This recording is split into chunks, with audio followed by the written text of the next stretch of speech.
Good morning, everybody. You're watching The Morning Show here on Global. It is 15 now, 20 later, 12 minutes past 7 o'clock on Monday morning. Julia Puodziukas is here. She's from the Oxford Learning Centers. Good morning. Good morning. And we're talking about keeping your kids smart over the break. I know this is the last week of school for my kid, who's about to go into grade 1. And you're saying even that young needs to do some sort of studying over the summer? Absolutely. So a recent study showed that summer learning is at the bottom of the priority list for families this summer. And educators and the experts at Oxford have known for years that over the summer months, our students, they go a little mushy. They can actually lose about 30% of their grade equivalency. So anything we can do over the summer to prevent that and keep them learning, keep them going is going to be beneficial to them. Can't we just build life lessons, Julia, into the joys of summer? Absolutely. Chase the butterfly. Oh, it's a monarch butterfly. Are you aware that this is the natural breeding ground? You know, you could build, science in. No, that's a great point. Yeah. That's a great point. You can build it right into your daily activities. Sure. If you're taking a road trip with the family, sit down with your kids, calculate the mileage, look at the maps, talk about how to read maps. Let me just go back to that study because parents might be hearing this for the first time, that you could actually lose everything you learned in that year during the summer. That's what you said, right? Not everything, about 30%. About 30%. And then when they go back in September, it takes them about 4 to 6 weeks to get back what they've lost. So now we're talking about a chunk of time that's about 3 months of the year.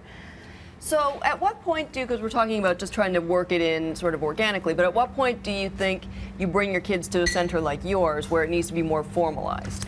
If you saw your child struggling this year, like if it was an uphill climb for them, if it was a battle, and they ended up getting some good results towards the end, you want to protect that. You want to protect their investment, and so that they don't have to do that next year as well.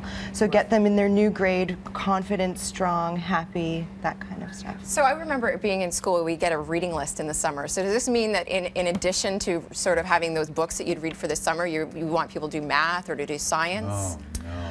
They don't really have reading lists per se over the summer for most of the public schools. There's always recommended like grade level reading, and you can certainly find books for your kids. Go to the Toronto Public Library, take them down there, get a card. The librarians know great age appropriate, level appropriate materials. They also have loads of free programs over the Julia, summer. your point is through games like Monopoly and Stock Ticker, stuff like this, they can get their math. They can get math. You can make it fun. For kids. You can make it fun for them. So Scrabble, they can add up the scores.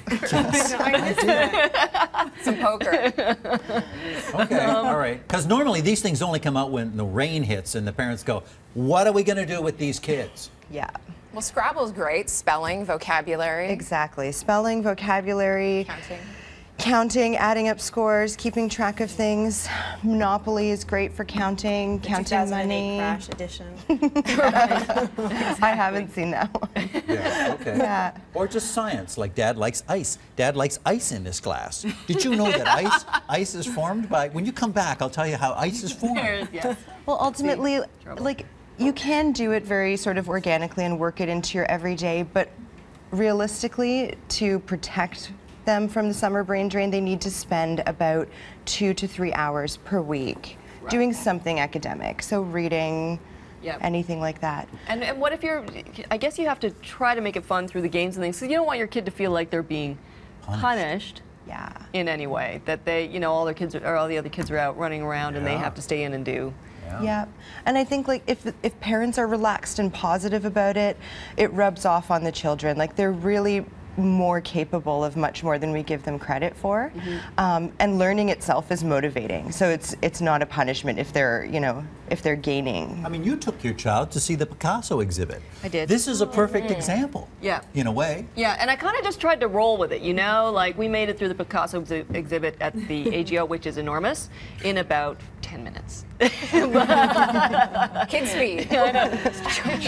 Looks the same, looks the same. Yeah, really, seen it, done. I can do that. But that's value added. No, it was. We went down and it was just the experience, and he did spend a little bit, he's almost 6, looking at some of the paintings, and he did notice a couple of things here and there. Like he looked at one and said, oh, we only used 3 colors, so there was that sort of thing. And at least I always I feel like it's just setting the stage for Yes. further learning. And I think you're right. I think we do. We always underestimate our kids as parents.